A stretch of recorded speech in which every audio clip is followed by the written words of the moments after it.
Anaconda, mega predator. Judged on weight alone, the South American anaconda is the world's largest snake. The mere mention of its name brings images of an awesome and terrifying killer. Look at the top. Oh, Look wow. at the top right there. Do you see it? Okay, you won. You're fine.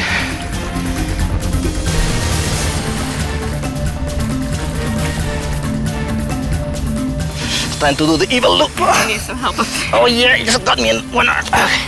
A mass of writhing muscle, it is truly an icon of the Amazon. Really putting up a struggle now. With a strike as fast as a boxer's jab, anacondas are a challenge for those who try to unravel their mysteries.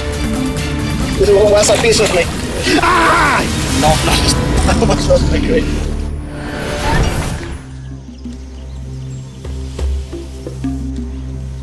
Anacondas are mysterious creatures, fearsome as well as fascinating.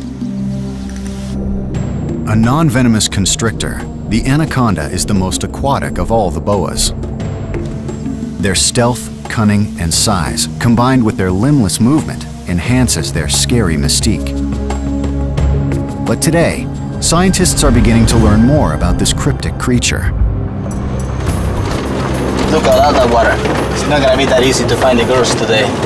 Almost 2 decades ago, when herpetologist Dr. Jesus Rivas was looking for a site for his anaconda research, Hato El Cedral seemed the perfect laboratory for his studies.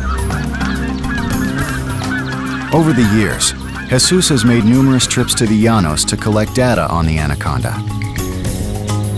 The open savanna doesn't make his work easy, but at least possible. Suelta, desenrédame la pierna primero. How's your hair from me? I can't let her go until she lets me go. Okay. He has become a familiar sight stalking through lagoons and muddy swamps, often accompanied by Victor Delgado, a resident of Hato El Cedral.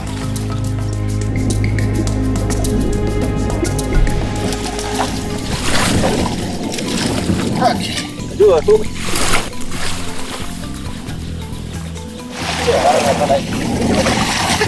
Almost lost my grip. Ahora suelto. No la suelto. Ella que no me suelte tampoco. Okay. This is the perfect place to study anacondas for a couple of reasons. One of them is there's plenty of anacondas in the area, a lot more than just about anywhere else.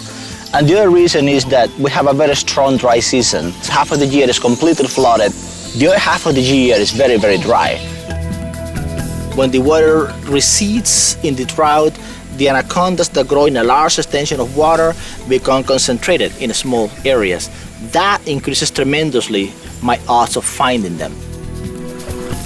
Never found far from water, anacondas inhabit the lakes, rivers, marshes, and streams that form the Amazon and Orinoco Basin of South America, as well as a population that exists on the island of Trinidad.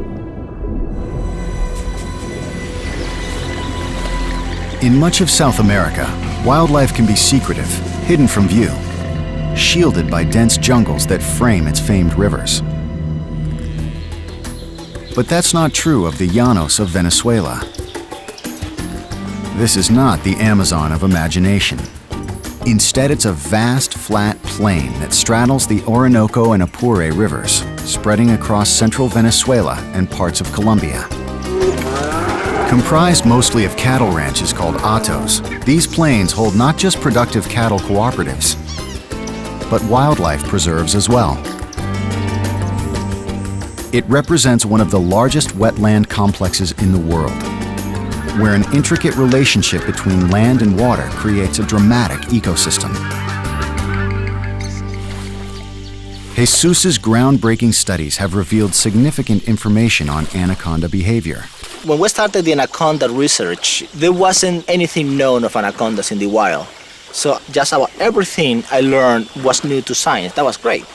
So I have addressed mark and recapture to study the demography, the mating system, the diet, reproduction, and mobility. So all those things are areas that I have been studying. And at some point, it was necessary that I started studying the genetics of the anaconda to really decipher the mating system and gene flows and other questions that are important for the conservation of anacondas. Together with his wife, Dr. Sarah Corey, a biological conservationist, he's studying the uncertain future of the anaconda. For the past 3 years, Jesus and I have been doing a study with the DNA of anacondas and coming here in the field and collecting data.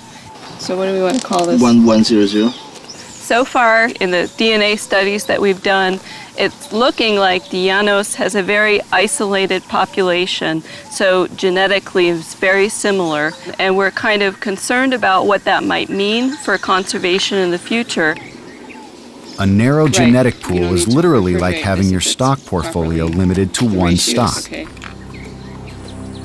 If there's a sudden change in the animal's environment, it's just like a stock market crash. You can be wiped out. And that is potentially dangerous because the population might look normal, but if there were to be an unpredictable change in the weather, the population does not have the diversity to cope with it. So the anacondas are abundant. That is good, but that doesn't necessarily mean that they are in good status. The fact that the diversity is low is troublesome.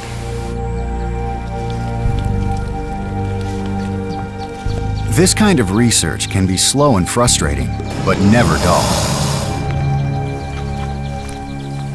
Walking gingerly through the mud and plant life, frequently in their bare feet, Jesus and Sarah use a careful touch and feel technique to locate the snakes.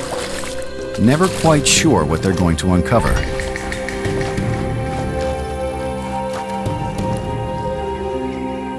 One thing that I learned early on is that shoes are not very useful in the swamp. They don't stay in your foot, they slow you down, they don't allow you to feel things that are below. And if you're gonna run into something really bad, it's gonna go through your shoe anyway. So it's better if you have bare feet and you can detect the problem ahead of time. Sometimes using a long stick to probe the dense plant life. It's really their feet that are attuned to the shapes of creatures hidden from sight.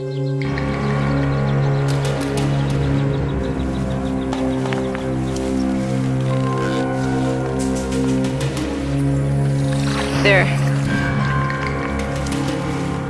Having worked with rattlesnakes in the past, Sarah finds that anacondas require a more hands-on approach.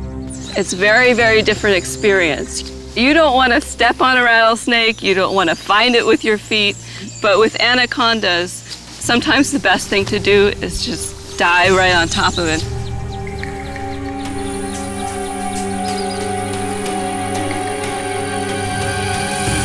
I got it.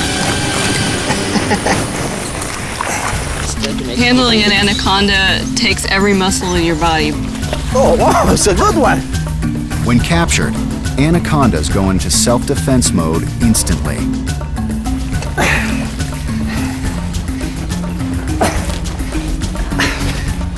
The evil loop, when the snake gets grabbed, she wants to protect her head. That's her main concern. So what she does is throws a loop just like that to cover her head. If the snake is very strong, it pushes my hand from below, and then I end up slipping the snake loose. Yeah, well, she's got me in the loop now. I know.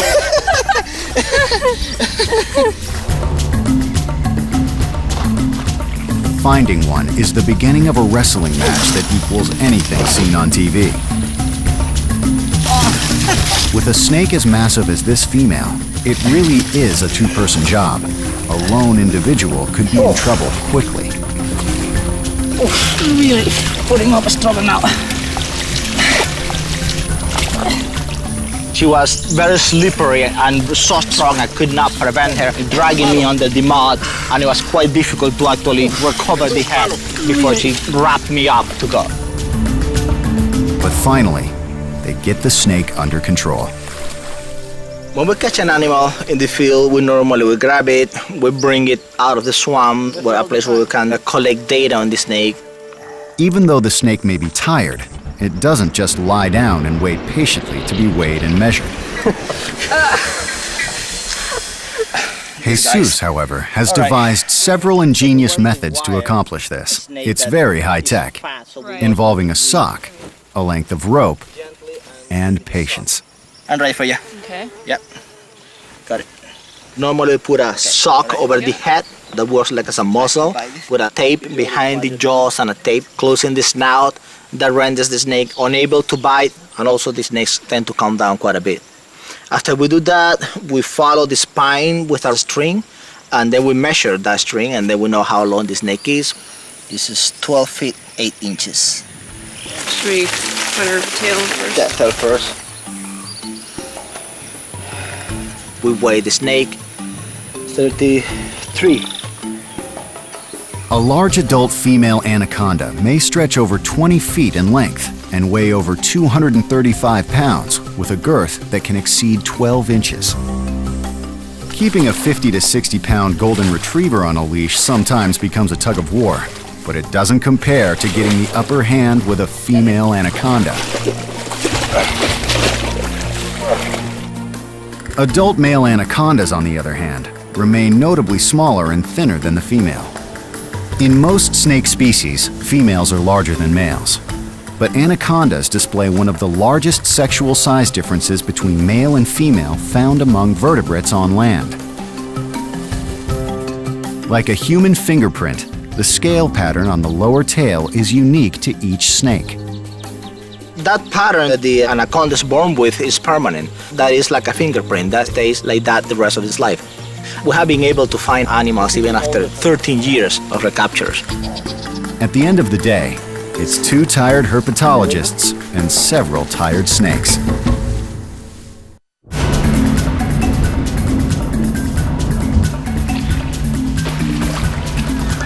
Some Venezuelan hatos serve as wildlife preserves, commercial cattle ranches, as well as ecotourism camps.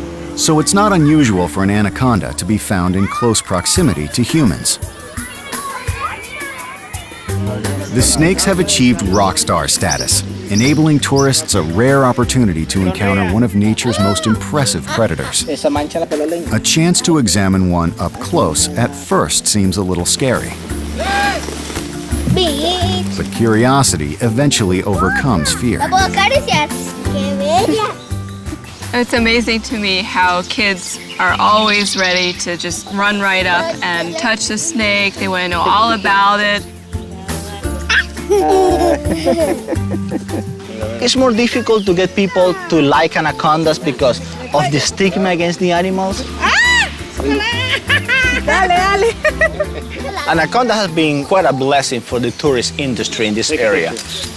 People come to see wildlife and bird watching. That is an important appeal.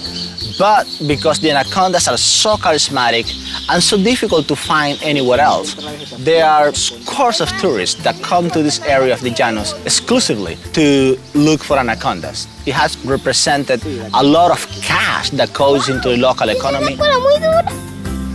Anaconda!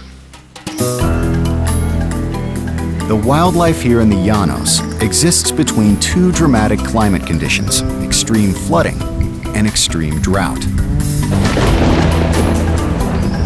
The wet season starts in May and lasts through November as the Llanos' seasonal rains transform the landscape into an ocean of water and grass.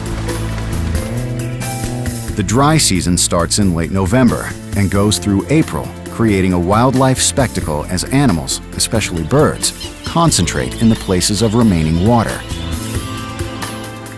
As the seasons change, animals like the anaconda have to adjust to their altered environment.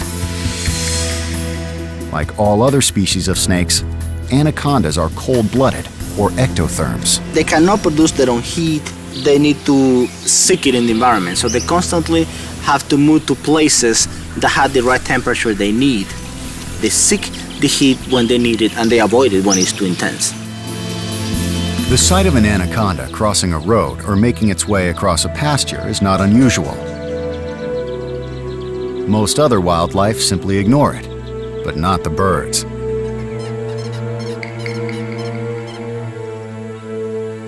The appearance of an anaconda in the open is cause for a lot of squawking and screeching from the bird population.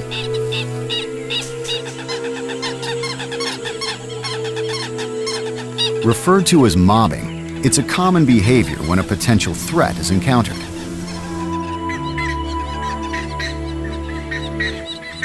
With the possibility of fledglings nearby, the birds take no chance with this intruder. The snakes have poor hearing, but they're quickly aware of the bird's presence and just try to leave the scene as soon as possible.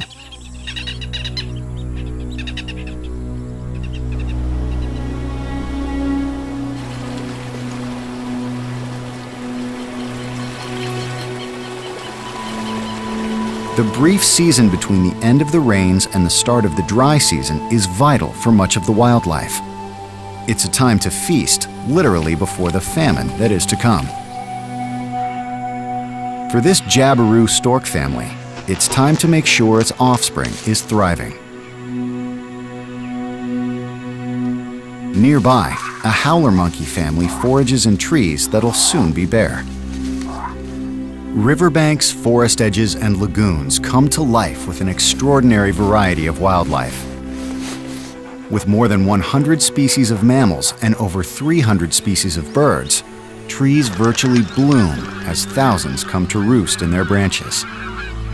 Shorelines host dozens of varieties of waterfowl, drawing tourists from all over the world who marvel at this visual feast. At first glance, the Llanos seems idyllic. Its pastoral serenity belies the daily struggle for survival playing out with savage intensity between predator and prey.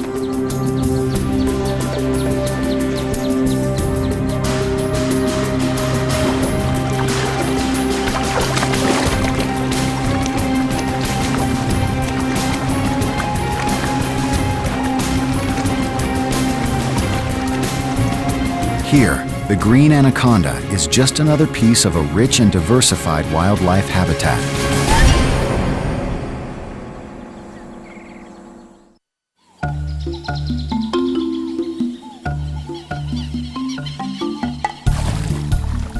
Oh my God, there you go. Jesus's records on Venezuela's anacondas date back to the early 1990s.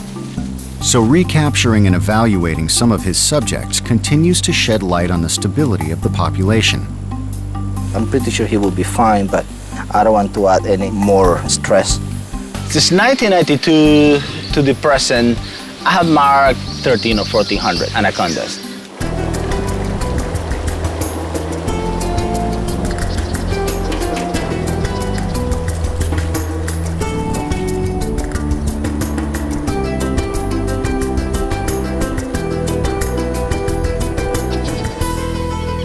Hearing the frenzied call of an anxious jacana is a sure tip-off that an anaconda is somewhere nearby. And this one's caught something.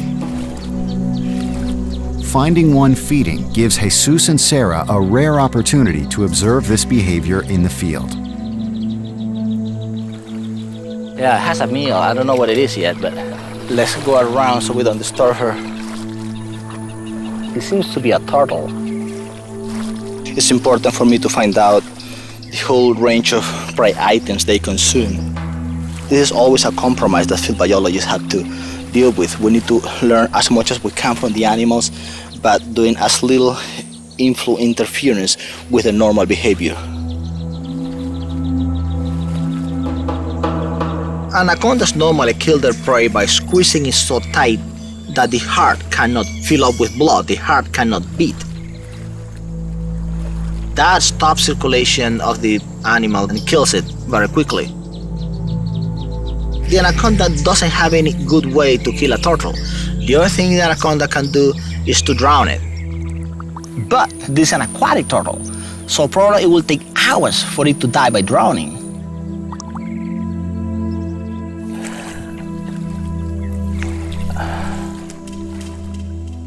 Just got a turtle that is almost a foot long, but she's not a very large anaconda, and she's having quite a bit of trouble.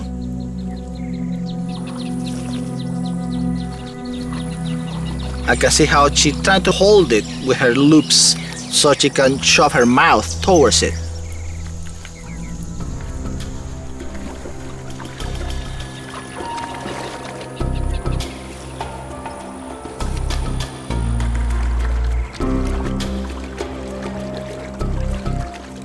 She's trying to maneuver it. She has to get it by the head, and she had to pin it with her loops at the same time that she spread her jaws around the shell of the turtle.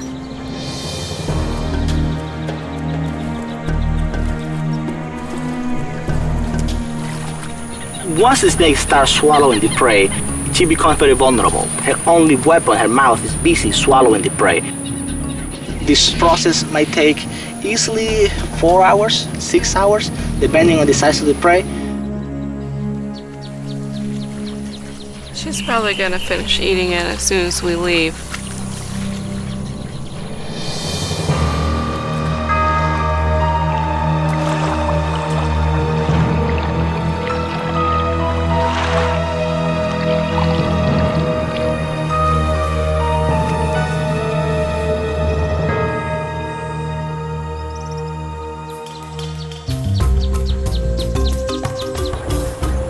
The next morning, Sarah and Jesus go in search of the anaconda to see if she successfully swallowed the turtle.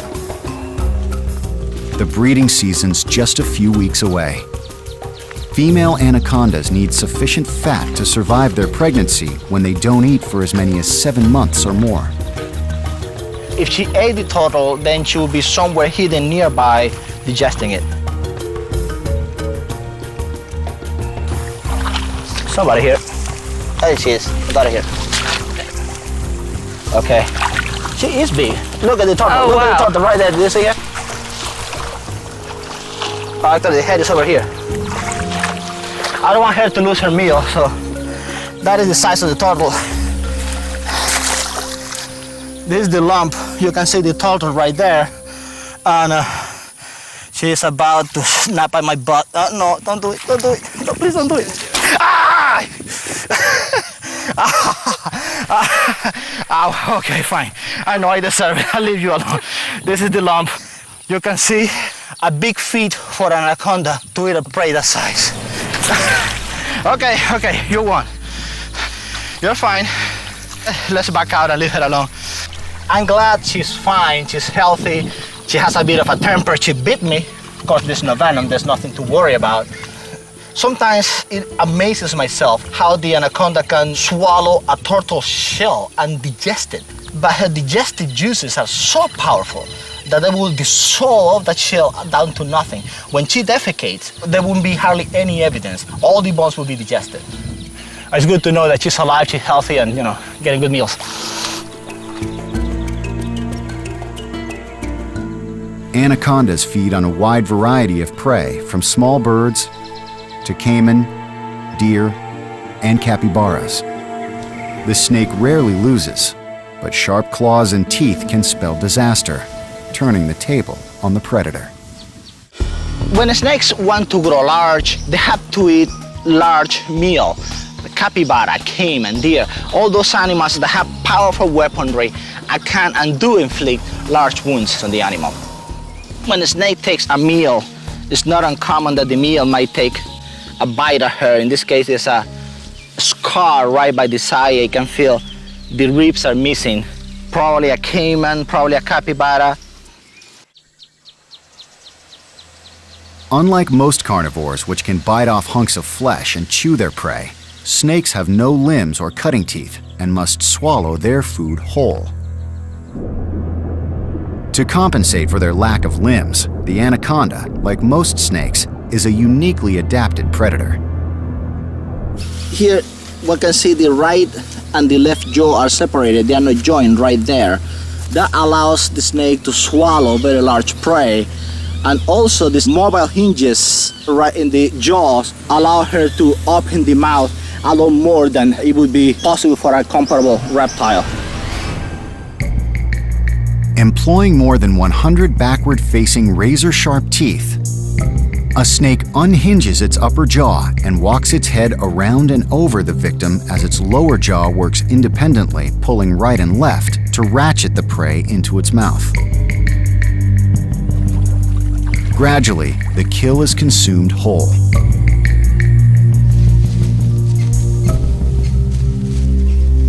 Despite their lack of offensive weaponry such as claws, snakes are impressive hunters, employing an arsenal of complex senses to survive what is essentially a hostile environment.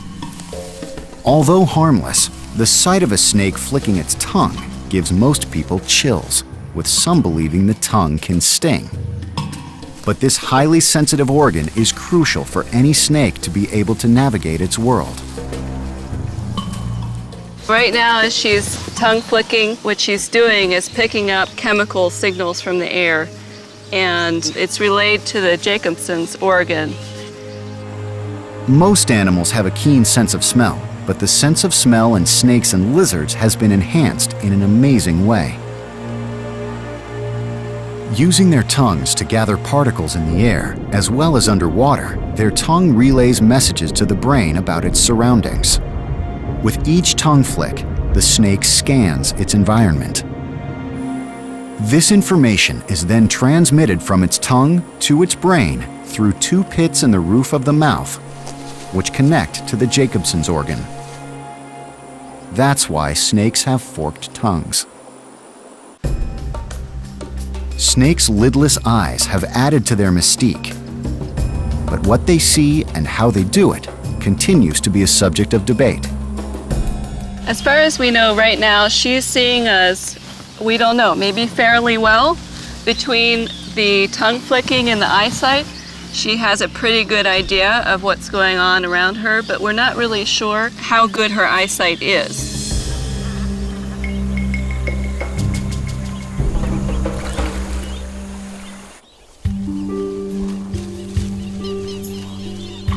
It's little wonder that snakes, especially anacondas, are surrounded by myths and legends. There's always been something curious and unknown about snakes, but with new technology, science is gradually unraveling some of their mysteries. So far, it's been a very productive trip for Sarah and Jesus. The status of the anacondas in this area looks good. Demographically, they are doing well. They are large individuals, there are a lot of young individuals, so that we know that the animals are breeding and the babies are surviving. That is a good thing. There are already signs of the start of the dry season, and with it comes the possibility of finding a female that's about to breed. The genetic analysis that we're doing is parentage analysis. In other words, we want to use DNA fingerprinting techniques to look at what are the qualities of the male that actually sires the babies. Anacondas prefer a drier environment to mate. It will be several months before the conditions are right. However, Mother Nature is never predictable. Sarah and Jesus will know for sure when they return later in the year.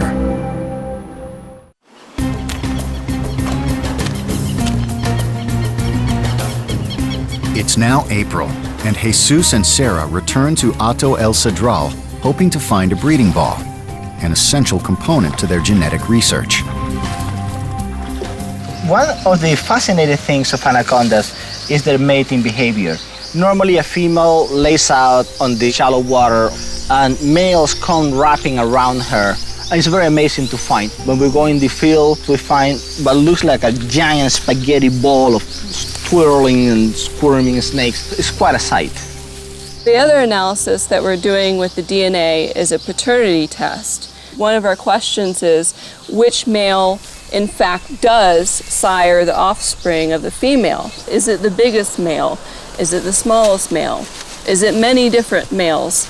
So those are the kinds of questions that we're going to ask using the DNA.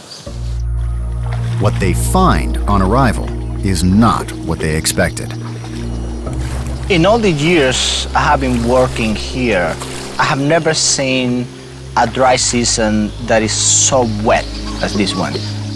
The baby iguanas that are meant to be hatched like 2 weeks ago, they are not around. The mangoes are even green. They're supposed to be yellow like a month ago. It seems like the whole season has been moved back a month or two.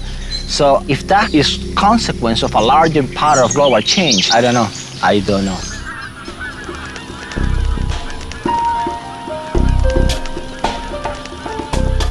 Day after day, they trudge through water-soaked pastures searching for breeding females. the swamp to be very, very dry. At this time, anacondas are breeding. It should be easy to find breeding balls. That is not happening. We're looking out there and we're having a very, very hard time finding breeding balls. On closer examination, they find a number of snakes in the mud trying to escape the intense heat. No reaction. But no females. Yes. Only a lot of belligerent males. Aye! You have been tagged. Welcome to the club. That's nice. That's what my husband has to say about this. Welcome to the club. I have to say that does not hurt as much as a tetanus shot. That's right. Definitely not. That's exactly right. So what did you tell me? There's no snake catchers who get bitten once. Either 0 times or 20. What a temper. They do find one lone female. Oh my lord. Yeah, hold it down. We're gonna grab the head. This is an example of problems anacondas get. This is a very large girl, but she's very skinny. And the reason might be because she has a bad mouth infection. Horrible mouth infection, in fact. She's got a growth. Oh my word, what is that? Oh, she's not even capable or willing to bite. The teeth are broken. And here there is some fractured bone apparently from the lower jaw. It's hard to make out. This eye has a bad abscess. When they attack large prey, they suffer a lot of injuries and wounds. And this is what may happen to them. Her upper jaw seems to be okay, but the lower jaw is in terrible shape. I've never seen a snake this big up. It has infection in all the teeth in the lower jaw, and she has a piece of bone sticking out here. Seems that the mandible was broken in two and one part is there. It's a solid, it's a bony structure there. And she might have had this wound for probably quite a long time. That's why she's so skinny. She's shedding, which is a good sign. They do that to recover from wounds and stuff. She's fighting back, she's not giving up on it. She was in a very warm water, which is what they do to fight infections. They give them some fever. She hasn't eaten in a long time, obviously. That's why she's so skinny. And this horrible mouth infection, if she doesn't heal her mouth soon enough so she can start eating, then she probably won't make it. I have seen anacondas survive wounds as bad as this in the mouth, but she's not a goner. They are extremely tough animals, and she might recover from this one. We'll just let nature be. The future for this snake is not good. As she swims away, the birds mob her.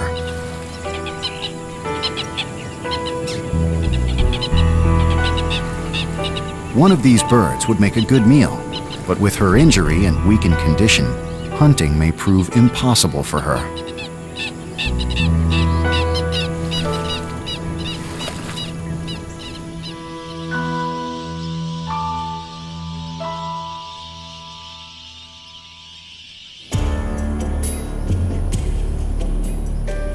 The search for a breeding female has resulted in finding a lot of snakes, but all of them male. It's a boy, isn't it? Oh, thank you. Anacondas have a temper and can be hard to handle. It certainly seems to be true of the males they're finding. Who wants a piece of me? In hopes that a male will lead them to a breeding ball, Jesus and Sarah have decided to insert several with transmitters. Inserting a battery-powered inert resin cartridge containing 2 AA batteries, the transmitter's enclosed antenna will allow Jesus and Sarah to track the males as they search for a female. 4646. Oh, that should be easy to remember. Let me hold the head so it's easy for me to handle it. Yes. Weighing over 2.5 ounces and measuring about 6 inches, the transmitter will eventually pass unchanged through the snake. even with the anaconda's strong digestive juices. Looks like it's a big meal, but this guy swallows a lot bigger things than this, so it's not really anything too bad for him to do this. It goes down smoothly. Radiotelemetry is a tremendous aid for wildlife biologists, Okay, let me. enabling them to track the most elusive wildlife in hostile environments. It's going down nice and smoothly. Because of the snake's unique anatomy, it's tiny. traditional external tracking devices like collars or tags don't work. The transmitter must be internal. The transmitter's small size will not trigger digestion, and because anacondas eat infrequently, it will stay in the snake for several weeks. So now we have this guy wired. Simply let him go, and he will hopefully go find some girls. Anacondas like shallow water to form their mating balls, but the large lagoon at El Cedral has too much water. Searching for drier conditions, Jesus, Sarah, and Victor traveled to Hato El Frio, another ranch and wildlife preserve about 40 miles away. The environment there is much different. It's definitely drier, and their chances of finding a large female to implant improve greatly. After much searching and scaring a few caimans, they find what they've spent days looking for. What was it there?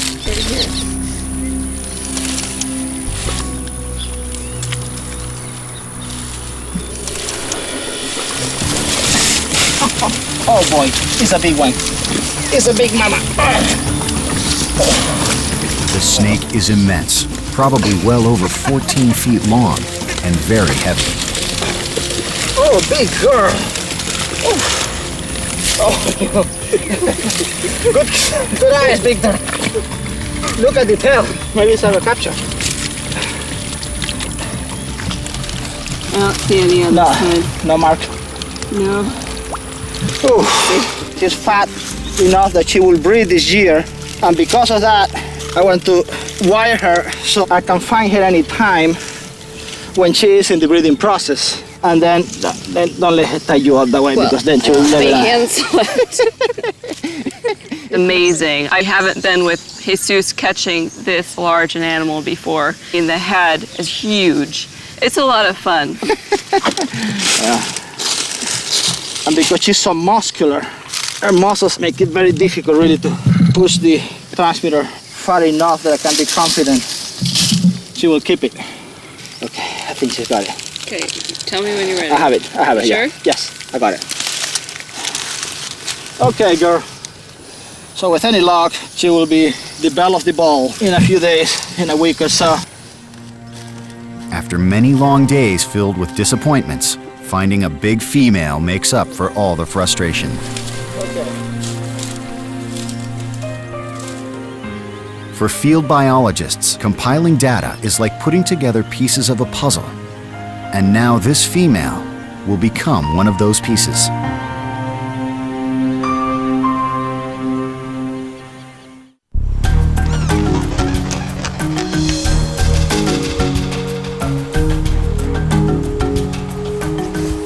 With transmitters now in several snakes, Sarah and Jesus are hopeful they'll find a mating ball soon.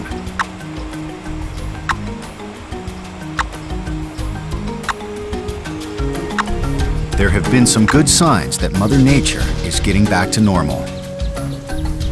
Baby iguanas have begun to appear, but most importantly, male anacondas are on the move. Males risk predation as they travel in the open, searching for a receptive female. This is where their smaller size can be a plus. With each flick of their tongue, the males pick up the female's irresistible perfume. This perfume, called a pheromone, is a scent or odor produced by a female anaconda that lets the males know she's ready to mate. It's unclear if female anacondas only leave this scent as they crawl, or if males also pick up the scent from particles in the air. The result gives new meaning to group sex as multiple males coil around a single female. While wrapping tightly around the female's body, the males scratch the female with their spurs, a primitive feature probably from their lizard ancestry. Males come wrapping around her, coiling around, courting her with the spurs, moving them very fast in a tickling fashion. All that is the courtship. And in that time, males are pushing one another, trying to see who can stay in the female where they can mate. This may last 3, 4, even 6 weeks. So it's a very amazing investment of energy that these animals do. During those 6 weeks, they don't eat, they don't do anything but just courtship and mating. Is a very amazing ritual. Despite the uneven sex ratio, no conflicts or antagonistic interactions occur between the males. It's more of a pushing tournament. In a final attempt to ensure his sperm will succeed, the male implants the female with a white mass of protein and sperm to block her vent. This sperm plug lasts only a couple of days and might not prevent her from being courted by others who will make similar attempts. When the breeding ball breaks apart, the female and all the males go off on their own. Here. Then it's a mad dash to collect the males for their DNA. It takes hours to round up all the snakes from the mating ball. It's a capture from 2 years ago, right? Analyzing the data they've gathered will add another layer of information to their study. Right now, for the parentage testing, we really have to develop DNA markers that are just for anacondas. It's never been done before. One of the things that I enjoy the most of working with the snakes is when I get to put the snake back into the wild where they belong. In about 7 months, this anaconda will give birth to 20 to 60 live young. The mother does not eat during her entire pregnancy because it makes her too vulnerable to predators. When the anaconda breeds, she does not feed in all the 7 months the pregnancy lasts. So it's very important that she has a lot of fat reserves, a lot of fat storage in order to have healthy babies. The months of pregnancy put such stress on her body that by the time she gives birth, she is basically starving. Females retain their eggs in their oviducts and nourish the young within them through a rudimentary placenta. The young develop inside a thin membrane, breaking out at birth. They may be young, but they're not small, measuring well over 2 feet in length. Anacondas aren't nurturing, and the young have to fend for themselves from their first breath. This young anaconda, with part of its birth sac still attached, wastes no time going off on its own. Anacondas are born with the ability to swim and the skills they need to survive. But they're still at risk. Adult anacondas have virtually no predators, but newborns are extremely vulnerable to all kinds of threats, from caiman and birds to wildcats like ocelots and jaguars. By the time it reaches adulthood, an anaconda weighs 500 times more than its size at birth. This growth rate is significantly higher than the increase found in any other species of snake. Females are thought to reach adulthood in about 8 years, while males are thought to mature sooner. But with nature's leveling influence, few of the newborns will make it past their first year. Snakes don't win popularity contests. Sayings like "snake in the grass" and "speaking with forked tongue" reinforce their negative image of being dangerous or evil. Some Atos in the Llanos have given anacondas and other local wildlife like capybara, caiman, and the endangered Orinoco crocodile protection. But like most snakes, anacondas still fall victim to human prejudice and ignorance. The main enemy of anacondas is by far humans. A lot of people hate anacondas, they fear them, they kill them on sight just because they don't like them. That's anaconda head there. This undercover footage shows that today, in many parts of South America, anacondas are still illegally hunted for their skin and for the production of traditional medicines. In the 1980s, it was estimated that 29,000 anacondas per year were killed for the leather trade.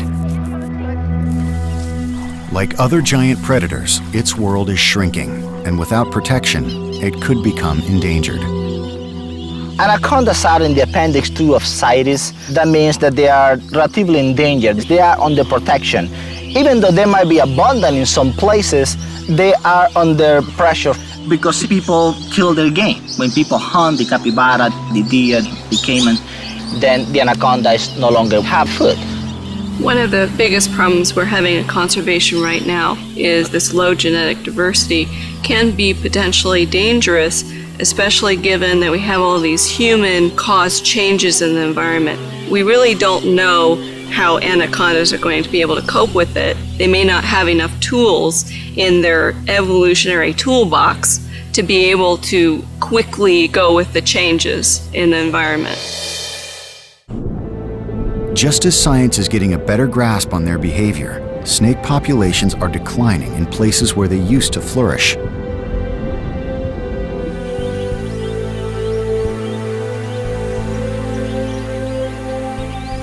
It'll take Sarah and Jesus years of fieldwork to collect all the necessary data to assess the anaconda's future.